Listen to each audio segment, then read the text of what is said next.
Ora viva, sejam bem-vindos. Estamos na Praça da Fundação. Ao contrário do que é costume acontecer anualmente, por esta altura, este ano não há Feira do Livro de Lisboa, talvez venha a haver mais tarde, mas não acontece na altura habitual. A pandemia impediu a Festa dos Livros, que todos os anos acontece no Parque Eduardo VII, mas a Praça da Fundação, onde habitualmente são apresentados e debatidos os títulos mais recentes publicados pela Fundação Francisco Manuel dos Santos, a Praça da Fundação reinventou-se neste formato digital, neste espaço online, e nas próximas 3 semanas, sempre às terças, quintas e sextas-feiras, vamos ter aqui autores e especialistas de temas marcantes, os temas que têm vindo a ser tratados em 2 das coleções emblemáticas da Fundação, os retratos e os ensaios. Os ensaios que, aliás, fazem agora 10 anos. Há 10 anos que se publicam estes ensaios da Fundação. Nesta estreia, da Praça da Fundação, começamos pelo primeiro de todos os temas, a maternidade.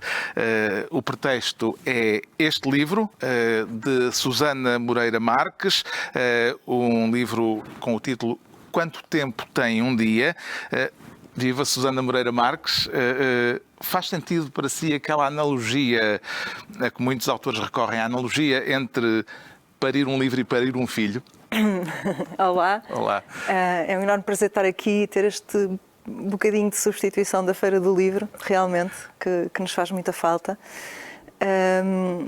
Eu não concordo com essa comparação e, aliás, há uma frase no livro que fala ligeiramente sobre isso, não é? Aquele clichê de escrever um livro, fazer um filho, plantar uma árvore e fazer um livro. E realmente eu acho que fazer um livro e fazer um filho não são a mesma coisa. Não são a mesma coisa. Porque um filho é para a vida toda. E um livro não é. Livros não é? há muitos. Livros há muitos e eles terminam, passam para o leitor, saem das nossas mãos, não é? Um filho nunca sai das nossas mãos. Mas é engraçado teres dito que é por onde começa tudo, porque o meu primeiro livro, tu sabes, era sobre a morte e foi muito curioso porque logo depois de eu ter acabado, a minha primeira filha nasceu e eu na altura pensei logo, talvez devesse escrever alguma coisa sobre isso. E depois pensei, mas caramba, é um bocado óbvio, não é? Escrever sobre a morte e depois a seguir escrever sobre o nascimento, mas foi o que acabou ficou adiado, mas acabou por acontecer assim. Chegou agora. Para cada um destes encontros, o autor do livro de que estamos a falar foi convidado a convidar alguém com quem vamos partilhar esta conversa. Neste caso, a Susana Moreira Marques escolheu a também escritora e também mãe, Tatiana Salem Levi, que, como a Susana explica numa nota final, acompanhou a gestação deste livro. Em que medida é que esse olhar exterior ajudou a Susana, já vamos falar com a Tatiana, a encontrar as ideias essenciais e o tom do livro? A Tatiana ajudou de muitas maneiras. Primeiro que tudo, ajudou de maneira prática, porque eu comecei a escrever este livro depois de ter a minha segunda filha. Ela era ainda muito pequenina, eu tinha 2. Era muito difícil eu trabalhar em casa, não estava a conseguir avançar com ele. E a Tatiana estava a trabalhar num espaço, num escritório que ela tinha alugado e decidimos partilhar esse espaço. Ela ia alguns dias para esse escritório, eu ia outros. E esse espaço foi o sítio onde eu consegui organizar-se. Sim, que isto realmente se transformasse num livro. Então isso se leva... Ainda Sim. Havia mais? Sim. E depois queria só dizer que, entretanto, a Tatiana também estava a escrever ao mesmo tempo um livro, um romance, que embora o tema principal do romance dela não seja a maternidade, ela fala muito sobre isso, porque a protagonista do romance é a mãe e fala muito sobre isso. Depois a Tatiana, se quiser, pode falar um pouco mais sobre esse livro.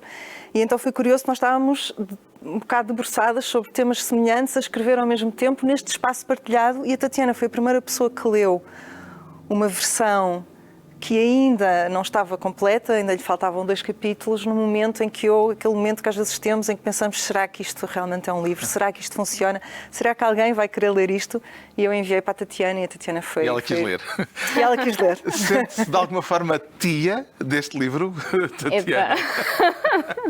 Bom, como Bom, em primeiro lugar, queria agradecer, uma alegria estar aqui, partilhar esse momento com a Suzana, ver o livro nascer, vir para o mundo.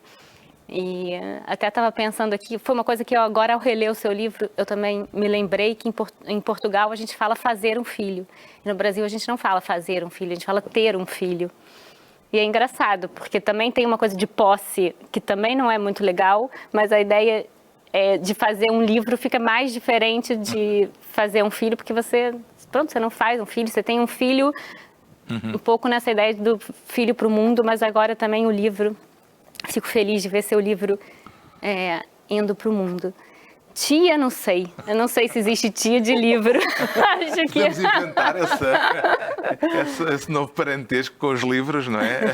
Mas, de fato, foi muito importante, acho que tanto para ela quanto para mim, essa partilha do escritório, sentir que tem uma outra mulher que é mãe, que está ocupando aquele lugar e que está escrevendo naquele lugar, te estimula também. Porque se a outra está fazendo, então vamos fazer também, né? De uma coisa meio de dar a mão nesse sentido... que eu acho que foi importante para nós duas, acabamos juntas. O meu livro era para estar sendo publicado no Brasil agora em maio, a gente ia parir juntas, mas por conta da pandemia, o Brasil, a situação é muito diferente daqui, suspendemos. A Suzana fala no livro, a certa altura, de uma espécie de irmandade das mães. Escreve o seguinte: também eu digo nós, querendo dizer nós as mães, e é uma generalização intuitiva, mas que tende tantas vezes a ser correta. Também se reconhece neste plural, a Tatiana? Nós as mães. Nós as mulheres. Nós mães, as mulheres? Mais do que... mas eu só senti esse coletivo, eu acho que tens razão, eu acho que é nós as mulheres, mas eu só senti esse coletivo. Foi mãe? Quando fui mãe, sim. Isso é sobretudo marcante nos primeiros anos de cada novo filho ou fica para a vida? Eu acho que fica e, por exemplo, para mim foi muito importante as mães... É curioso porque esse excerto que tu leste vem de uma conversa com uma mãe mais velha. E é curioso que para mim foi muito importante, no princípio, as minhas amigas mais velhas, ou que, não sendo muito mais velhas, tinham filhos já mais velhos, que já estavam num estágio assim um bocadinho mais avançado.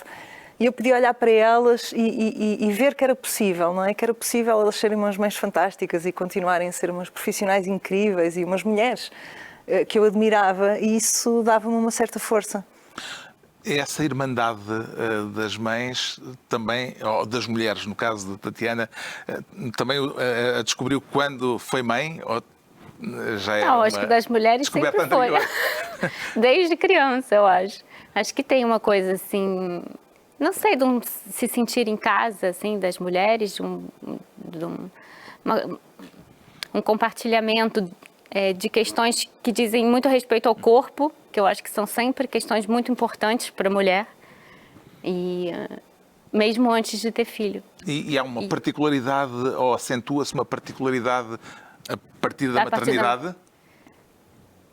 Por um lado, sim, porque tem todo aquele universo que você partilha, e que eu e Suzana, por exemplo, partilhamos bastante, mas também tem o outro lado, que é querer ver desesperadamente amigas que não têm filhos para falar de outros assuntos que não sejam filhos.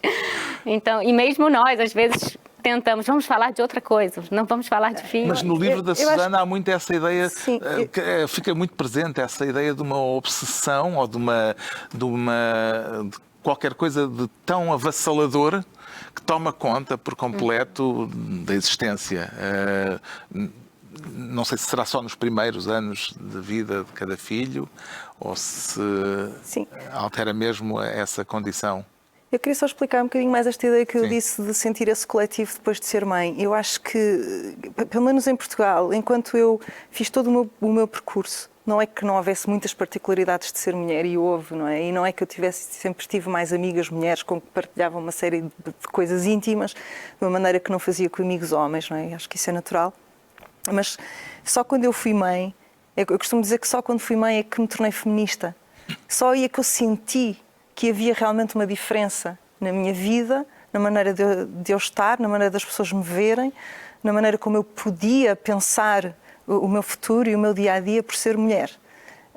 Isso eu acho que há uma maneira marcante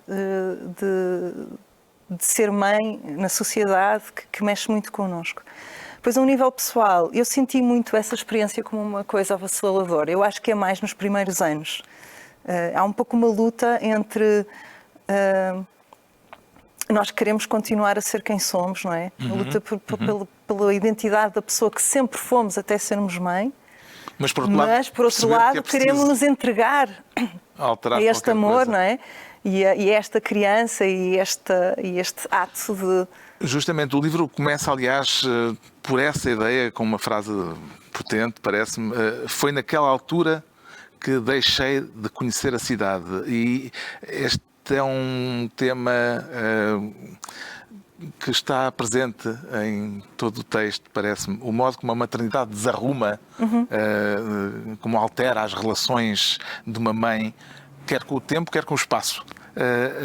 De que modo é que essa mudança de percepção do mundo é uma inevitabilidade e não exatamente uma escolha?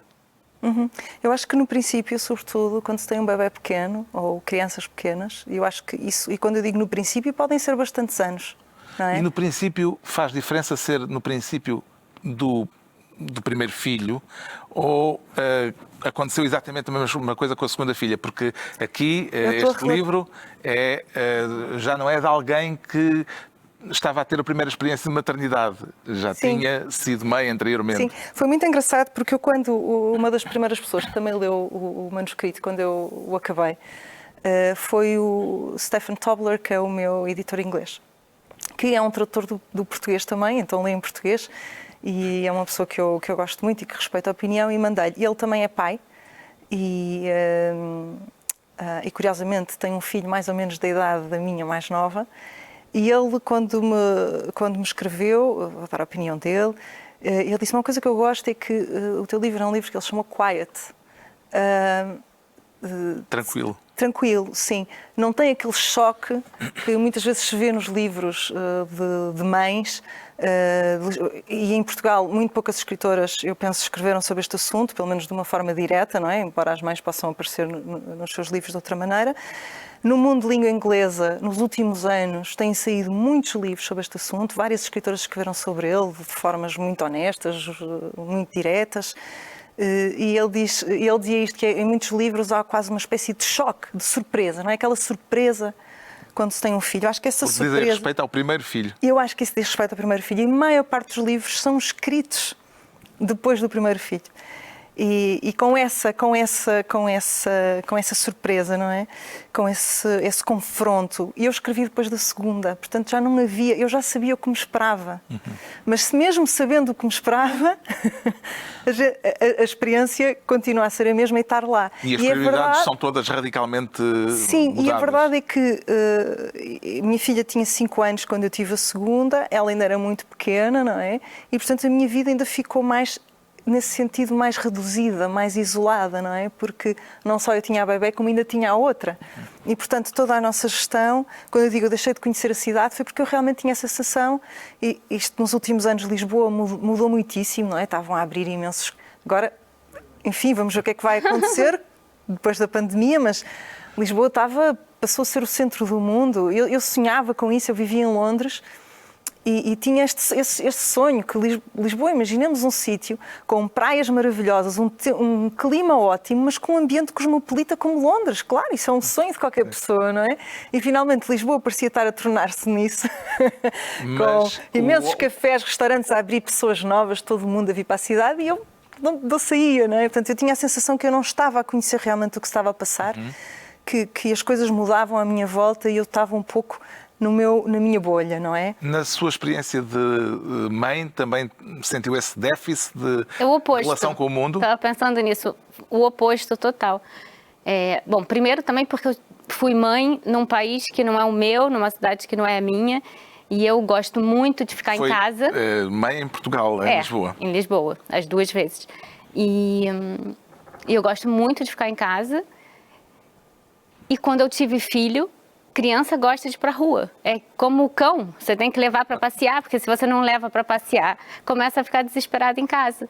Então, me obrigou a sair muito mais, a conhecer muito mais a cidade, a conhecer os parques, praia no inverno, por exemplo, que para mim era algo inconcebível. Comecei a frequentar por causa das crianças, porque muda tudo, e até pensando na comunidade, eu fiz muito mais amigos depois que eu tive filhos, porque começaram a frequentar infantário e fiquei amiga dos pais, e a minha comunidade de amigos e lugares que eu conheço na cidade aumentou muito. Imaginar um livro sobre o mesmo tema da Tatiana que foi naquela altura que passei a conhecer a cidade. Exatamente. Alteramos aqui o... Agora, nessa reconfiguração da relação com o tempo e com o espaço, que papel é que, por exemplo, o cansaço físico, as noites mal dormidas, desempenha nessa reelaboração dos interesses e das capacidades de estar disponível para o mundo? Eu acho que tem muito impacto, não é? E eu acho que uma questão curiosa que nós também podemos aqui falar é esta relação entre a maternidade e escrever. Escrever é uma atividade que é muito absorvente, não é? É muito absorvente porque mesmo quando nós não estamos a escrever, nós estamos a pensar sobre a escrita. É uma coisa que exige um mergulho e uma espécie de ausência, não é? E as crianças exigem a nossa atenção constantemente, a nossa presença, que não pode ser uma presença ausente, não é? Elas exigem que a gente esteja lá com aquele foco nelas, não dá para estar a tomar conta de um bebê e estar a pensar no que se está a escrever e estar ausente. E nesse sentido, essa exigência, essa rotina do dia-a-dia, eu acho que é difícil conjugar a escrita. E eu acho que há várias mulheres que escreveram sobre isso também. Houve mulheres que escreveram, eu descobri, embora o livro não fale sobre isso, eu li bastante antes de começar a escrever e descobri que tinham escrito coisas incríveis nos anos 70 sobre o que se pede às mães e sobre esta conjugação entre a criatividade e a maternidade, não é? Por um lado nós estamos a dar vida e pode ser uma coisa muito inspiradora, mas ao mesmo tempo é uma coisa que nos toma, não é? Que nos tira desse outro universo, que é o universo que se calhar precisávamos para estar a escrever. E eu, quando comecei a escrever, a uma dada altura, eu tinha muito na cabeça, depois de ter feito várias tentativas, e há uma parte do livro, como sabes, o livro vai alternando entre dois registros, e um deles é muito pessoal, sobre a minha experiência, e eu às tantas tinha esta ideia, o que eu ia fazer era mostrar. Tinha muito aquela regra que se costuma dizer para a ficção do show, don't tell, não é? Mostra, não explica.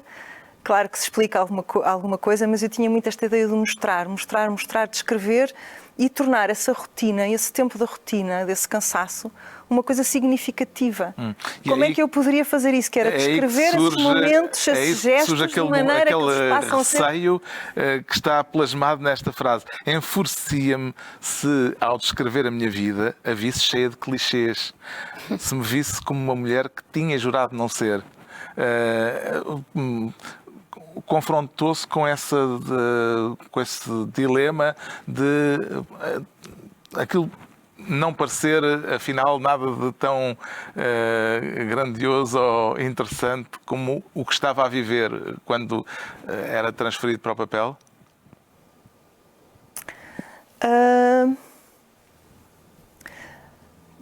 Não sei, é assim, claro que eu acho que acontece isso com todas as mulheres, não é? Nós temos, como todos os homens, uma série de sonhos, não é? Imaginamos que somos capazes de tudo, queremos viajar, produzir, fazer coisas, conhecer pessoas, não é? Temos essa sede de vida e muitas vezes eu acho que ser mãe ou pai, mas eu acho que neste caso para as mulheres isso ainda é mais pesado, a gente obriga-se a ser temos que ser donas de casa, não é? Esse confronto entre descrever a minha vida e a minha vida ser muito mais comezinha do que aquilo que eu alguma vez tinha sonhado, para usar assim uma palavra grandiosa, o sonhado, pode ser difícil. Agora, o que eu senti foi que ao descrever a minha vida que eu conhecia tão bem, não é? Que eu a vivia, eu estava-me sempre a perguntar se realmente aquilo era correto. se eu estava a ser verdadeira, pelos justa. factos. Sim.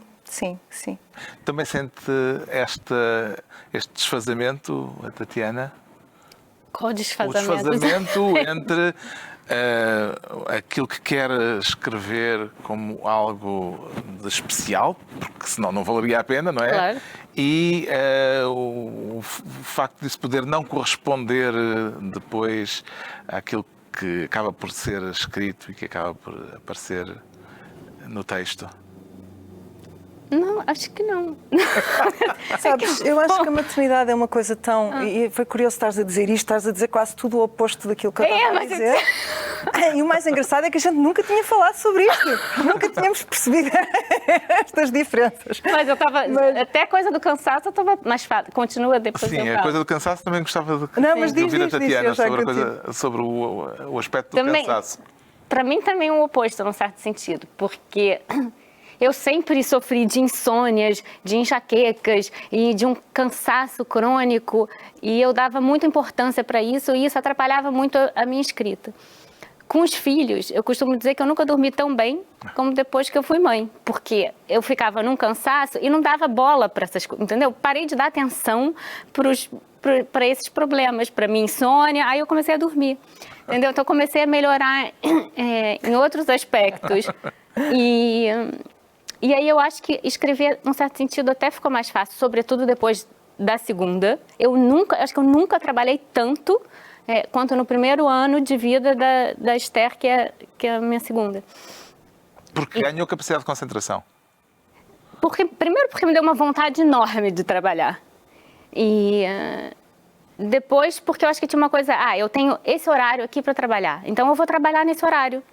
E aí eu não fugia do trabalho naquele horário, não fazia outras coisas. E depois tem uma vantagem que eu sempre gostei de trabalhar de dia. Eu acho que pessoas notívagas talvez sofram mais com isso. Eu nunca gostei de escrever à noite. Eu sempre gostei de escrever de manhã e à tarde até 4, 5 horas. Então é o horário que as crianças estão na escola. Então não faz assim grande diferença. E ao mesmo tempo acho que me deu um sentido mais prático de tipo, eu agora quero começar e terminar um livro. Então eu vou começar e vou terminar um livro, vou aproveitar aquelas horas. É claro que tem um cansaço que é maior do que um cansaço anterior, sem dúvida, porque você tem 2 crianças que você tem que alimentar, que você tem que dar banho, que você tem que trocar fralda, cuidar, educar, etc. Mas é um cansaço que não é necessariamente limitativo.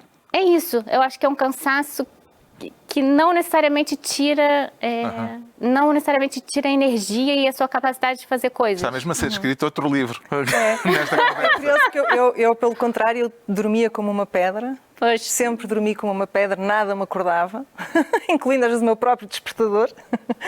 E o meu sono alterou-se completamente. Eu hoje acordo com qualquer coisa, não é mesmo? Sono mais leve, parece-me que é uma filha dormia muito mal experiência que eu já ouvi descrever mais vezes, a de que se fica com o sono mais leve porque se está numa espécie de atenção permanente. Eu acordo É que o meu sempre foi muito leve, então não mudou. Isso que e a minha segunda dormia muito mal. Agora finalmente está a dormir bem, mas mesmo assim eu continuo a acordar, não é? Porque a gente fica com aquele sono alterado e realmente mexeu muito com os meus ritmos e eu talvez seja uma pessoa sou uma pessoa lentíssima a trabalhar, tenho esse problema, sou lenta em tudo, na verdade. E então essa coisa de, agora ela está a fazer a sesta, eu tenho 2 horas, eu tenho imensa admiração pelas pessoas que conseguem fazer isso. Aliás, a Alice Munro diz que escrevia na sesta dos filhos, não é? E várias mulheres relatam isso. Essa ideia de que agora tenho 2 horas e tenho que escrever, a mim estressa-me, não é? Angustia-me. Eu preciso de uma coisa mais espraiada, porque eu preciso disso, eu preciso da coisa estar ali a marinar. Não, com certeza, 2 horas na sexta não dá, mas eles vão para a escola, mas aí a gente tem o dia todo. Eu sou pouco disciplinada, não é? E há uma luta comigo mesma, com a minha...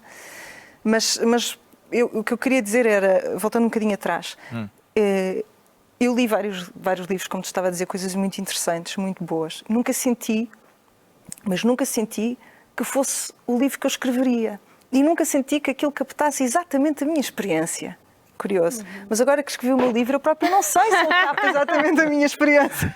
Agora, é preciso deixá-lo aqui a marinar também para depois o reler. Tem essa coisa que é uma coisa que é tão tão íntima, tão da rotina, não é? É uma coisa que está tão constantemente em transformação ao mesmo tempo na nossa vida, que é muito difícil a gente sentir que realmente a gente conseguiu captar aquilo, a gente consegue dizer que é aquilo. Justamente. Não é? Isso leva-nos a uma outra questão que eu gostava de tratar convosco, que é falada no livro, a questão da ambivalência materna.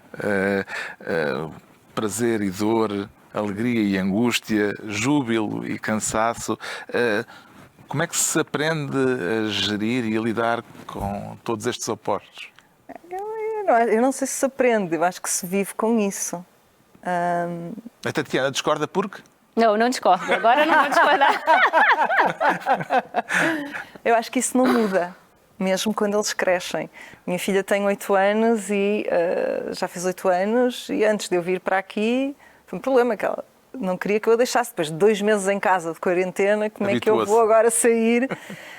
Mas eu acho que claro que depois a Tatiana viu e disse: ai, está tão crescida, a tua filha está tão bonita, e eu fico super derretida. Eu acho que esses altos e baixos e esses momentos em que nós pensamos: porque é que eu me meti nisto? Porque é que, não é?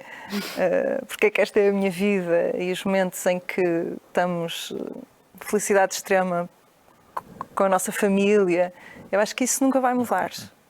Eu suponho que os meus pais ainda sentem isso comigo agora. Pois. Agora, só que uma contradição, que você diz que é mais difícil, cansaço, que não consegue, que você é lenta, mas a verdade é que você escreveu. Se contradizendo, você escreveu um livro inteiro, está aqui publicado. Então, o tempo é muito subjetivo, porque nós escrevemos o livro no mesmo tempo, ou talvez até tenha demorado mais, e eu estou dizendo que... E a sua experiência da ambivalência materna existe? Completamente. Essa é a maior angústia da maternidade, eu acho, né? Da gente se sentir a pior mãe do mundo e a melhor mãe do mundo todos os dias. Todos os dias. E agora, até na quarentena, também, voltando ao assunto, eu comecei a ficar nervosa com a coisa do mais velho perder a escola, a pedagogia. Aí no início comecei a querer suprir um pouco esse papel, até que a educadora me falou: olha, esquece, você não é educadora, nem tem que ser, você é mãe, só seja mãe, passa esse tempo sendo mãe. E isso me tirou um certo peso das costas, assim, agora você... E ser mãe é exatamente isso, é errar muito mais, as educadoras também erram, mas as mães erram muito mais. Fazemos constantemente coisas que, quando a gente lê e escreve, a gente diz que a gente nunca vai fazer, e a gente faz. E lê muito? Vocês procuraram muito os Dr. Spock, os vários gurus da educação, ou foi mais tudo mais freestyle? Com a primeira. Com a primeira. Com a segunda. Já, os irmãos que eduquem. Eu comecei, mas achei de forma geral os textos são muito desinteressantes. E só li um pouquinho mais a Françoise Dolto, que é uma psicanalista francesa especializada em infância, muito importante, às vezes um pouco datadas, mas muito importante ali nos anos 60 e tal. E depois parei também de ler. E passou a fazer também... porque senão a gente só fica nisso. O que eu depois procurei mais... Sobre o domínio do instinto. O que eu procurei depois mais foi uma literatura sobre o assunto, que já é uma coisa diferente, não é? Portanto, casos mais personalizados e não tanto... Pessoas que escreveram sobre isso, mas que escreveram de uma maneira com alguma reflexão, alguma profundidade, que já não é aquela coisa os conselhos do dia-a-dia. Faça aquilo, a partir dos 6 meses, isto... E mesmo aquela partilha de experiência, digamos, mais... dos blogs, que também se tornou bastante popular, não é? Que é, eu faço assim com a minha filha, dou assim de comer, faço assado, um pouco a partilha do dia-a-dia, mas que depois fica apenas por essa partilha da rotina, que eu acho que pode ser muito bom para muitas mulheres, para não se sentirem, lá está, sozinhas e isoladas. Mas eu comecei a procurar um pouco essa literatura, não é? Uma coisa mais... uma escrita mais profunda. Claro que, por exemplo, há autoras muito populares que de repente a maternidade torna-se muito importante. A Helena Ferrante. Eu estava a ler... maternidade, totalmente. Partilhámos algumas ideias sobre isso. Curiosamente, eu estava a ler a famosa tetralogia napolitana quando estava grávida de Emma. E foi uma coisa, não sei se eu teria tido a mesma reação se não tivesse grávida realmente. Aquilo para mim marcou-me imenso, todo o percurso daquelas personagens, como elas vão lidando com a gravidez, com o parto, com as crianças, com a educação, e porque as mostra durante um longo período de tempo. Realmente Portanto, dá a possibilidade de a mãe se projetar ela própria num futuro da sua própria situação. Sim, e aquilo tem uma profundidade que leva mesmo, eu acho que é isso, ao mais íntimo daquilo que uma mulher sente, que uma mulher pensa, essas coisas que tu não contas, não é? Não contas nem aos amigos, nem às amigas, não é? Agora, engraçado que eu também comecei a ler uns livros que eu acho que é uma outra vertente que está um pouquinho na moda agora, que são os livros contra os filhos, que inclusive tem um da Lina Meruane, que é uma chilena, que se chama Contra os Filhos, exatamente. Tem uma de uma israelense, que eu esqueci o nome dela agora, o livro se chama Mães Arrependidas. E também para mim foi interessante que antes de eu ter filho, para mim era inconcebível uma mulher não querer ter filho. E depois que eu tive filho, eu passei a entender completamente, de uma forma menos... Eu poderia entender de uma forma racional. Certo. Eu passei a entender de uma outra forma, de entender com o meu corpo. Aquela ambivalência... De entender mesmo materna. que uma mulher pode querer não ter filho. Há 40 anos... a ensayista francesa Elisabeth Badinter publicou um livro que foi muito famoso, deu muito que falar, onde afirmava assim, sem meias palavras, que o instinto maternal não existe, que é um mito. A vossa experiência de mães faz-vos aceitar esta tese ou recusá-la? Completamente. Eu tive sobretudo essa sensação com a minha primeira filha e eu acho que isso... E eu não falo nisso no livro, não é? Porque não estou muito focada nessa época, embora eu refira algumas notas que faço durante esse primeiro período a seguir ao nascimento da minha primeira filha. Eu acho que eu senti essa solidão, e não a solidão de estar isolada na cidade, de não sair, mas uma solidão de não falar de certas coisas. Senti sobretudo com a minha primeira filha. E, curiosamente, só quando ela já tinha mais ou menos 1 ano de idade, eu falei com algumas amigas e eu aí já tinha uma distância para poder dizer, quando ela tinha 2 meses, eu estava a sentir isto, e ela dizer, mas comigo foi igual. E pensava, mas porquê que não me disseste? E eu lembro perfeitamente de houve uma pessoa, quando eu ainda estava grávida, que me disse, não te preocupes, que isso é o instinto. E havia muitas pessoas que diziam isso, o instinto, sabes? E eu, quando ela nasceu, eu tinha a sensação de haver um problema comigo. Eu não tenho este instinto. Não está a funcionar esse mecanismo. Eu não sei fazer. Eu realmente senti uma enorme insegurança que tinha um pouco a ver com esta ideia de que era suposto eu saber fazer e eu não sei fazer isso. A Tatiana também passou por isso? Acho que tinha um aspecto diferente, que o meu marido já tinha uma filha. E isso me dava uma segurança irracional, talvez, mas me dava uma segurança muito grande, uma coisa de... Já haver um caminho percorrido. E de fato eu acho que isso fazia diferença.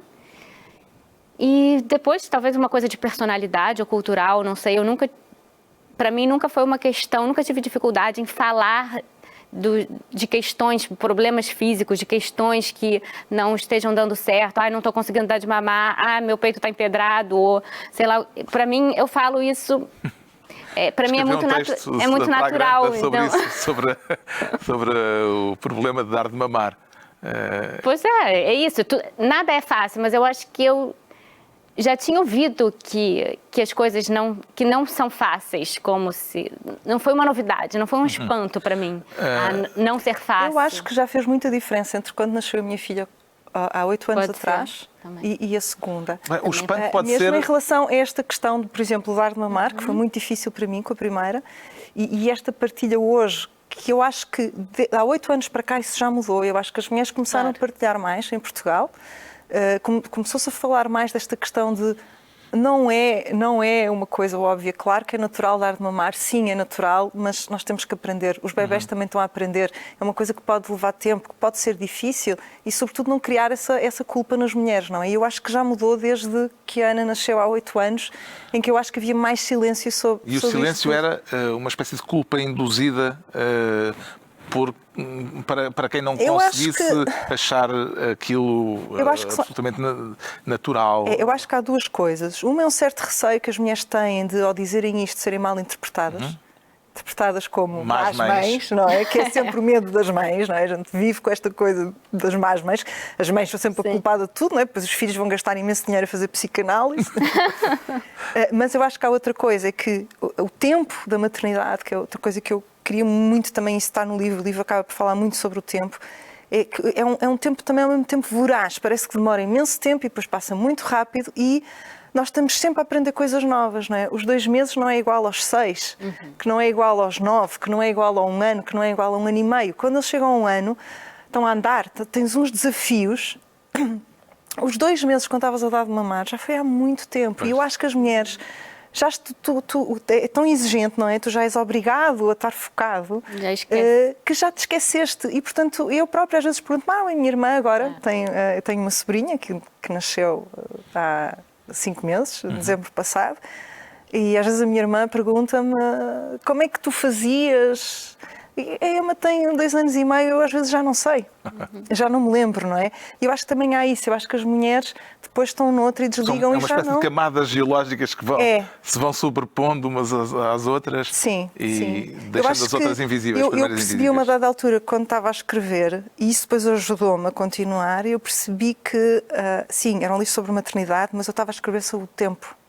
Não é? Sobre como o tempo muda, a sensação do tempo, como se estende, como se encurta, como um pouco aquilo que eu me lembro da minha infância e a relação, o que é que vem dessa memória, não é? Também da minha mãe, da minha avó, o tempo para as minhas filhas, o que é que elas vão lembrar, que memórias futuras elas vão ter deste momento. Às tantas eu senti muito que era um livro sobre o tempo. A Susana diz que o único comportamento que reconhece em si como inato, enquanto mãe, é o gesto de embalar o bebê. E até acrescenta, para quase tudo eu tinha feito uma aprendizagem difícil, mas aquilo pareceu-lhe inato. Essa aprendizagem como é que se processa? Aprende-se a ser mãe? Não sei se sei responder isso. Vai-se aprendendo? Aprende-se, eu acho que se vai sendo mãe. Vai-se sendo mãe. Nós vamos nos tornando mais mães na nossa pele, suponho eu. Mas eu até estava aqui a referir-me a uma coisa mais até prática. Eu aprendi a fazer as coisas, não é? O aprender a cuidar. Muitos gestos para mim não eram realmente naturais, eu não os sentia como naturais e eu tive que aprendê-los. Aprender a usar treinando, só uma mão, não é? Praticar, é outra das coisas que refere às tantas, com o bebê num braço e com a outra mão livre para as outras tarefas. Tem coisas que nem sempre são agradáveis, não é? E que nós temos que fazer. E nós temos que trocar as fraldas e nós temos que dar banho e nós temos que tudo isto. E nem sempre são agradáveis. Sim. E temos que fazer papa e tudo. E há muitas coisas que a gente aprende, mesmo, é uma coisa que eu também refiro no livro, por exemplo, no início, na minha primeira filha, era muito estranho para mim falar com ela. Eu sei que isto para muitas mães, se calhar, até pode soar muito mal, porque ela não falava comigo. E isto para mim era muito estranho para mim falar com uma pessoa, um ser, que não me respondia. E eu até sentia um pouco que era quase como uma invasão do espaço dela, não sei bem explicar isto, mas eu forçava-me a falar com ela porque era importante, não é? Porque lia lá nos livros, nos tais livros de pedagogia, que se tem que falar com os bebés para eles depois aprenderem a falar. Mas mesmo assim eu acho que a minha filha é uma pessoa muito silenciosa. Eu muitas vezes pergunto-me, terá sido por isso. Passámos muito tempo as duas e realmente passámos muito tempo a silêncio. Ela até era uma bebé que chorava muito pouco. Mas talvez seja mesmo dela. Já a minha segunda filha sempre fez imenso barulho e eu falava imenso com ela. Pronto, já era diferente porque era a segunda, mas realmente há essa aprendizagem. Agora, eu também falo de uma coisa que é este peso que a gente tem, mesmo em português, não é? A gente diz o mãe, não existe um verbo para isto, não é? Como em inglês existe, ou tu dizes mothering, Olha, parenting. E há esta ideia da ação, não é? E realmente a maior parte do tempo que a gente está a fazer é agir, é fazer coisas, não é? E esta coisa do ser mãe, que tem este peso do és mãe, e pronto. Ou não és mãe, és mãe. Virou pronto, mãe, agora é mãe. É isso. Se aprende a ser mãe, é É imaginável, em tese, pensar-se numa escola para mães? Ensinar? Não, acho Se que não. aprende, pode-se ensinar? Ai, mas aí é mais, sei lá, não sei, mais uma função. Eu acho que tem que haver um certo cuidado nessa coisa do ensinamento, porque muitas vezes você cai para mini ditaduras da maternidade. Então, que é aquela coisa... Estava pensando, isso foi uma coisa um pouco mais difícil na gravidez, por exemplo, na amamentação, que é a ditadura do tudo natural. Então você tem que fazer um parto maravilhoso, o seu parto tem que ser assim, assado, você não pode tomar anestesia, ou você não pode querer a cesariana. Eu nem queria nada disso, mas enfim, tem essa ditadura. Se você diz que você quer uma anestesia, então você está fazendo uma coisa errada. A sua culpa já começa aí. Antes do nascimento, a culpa já existe. Então tem a ditadura oposta, que é, não, nada natural, então vamos fazer... Mas são mini ditaduras, são mini grupos que só veem a paternidade como uma forma. Tem que ser assim, pronto. Então, às vezes, o bebê, sei lá, não está querendo parar de mamar e a mãe insiste e não dá o biberão por nada. E você tem que entender que cada bebê é um bebê e cada um é de um jeito e sei lá, talvez chamar um pouco mais o pai aqui para conversa também, porque a escola... Não falámos dos pais. Estou de acordo, porque sim. realmente eu acho que de certa forma já há escolas, não é? Há sítios onde se vai aprender, onde ajudam a dar de mamar, a fazer isto, a fazer a papa, dança com bebés. Neste momento há imensos grupos de mães e tudo isso é ótimo, mas eu acho que no fundo depois cada pessoa tem que ter o seu estilo e é curioso que... Eu não gosto. Essa coisa do instinto que tu perguntavas, eu hoje em dia... Eu deixo o meu instinto funcionar muito, mas não é um instinto para estas coisas do dar de mamar e de...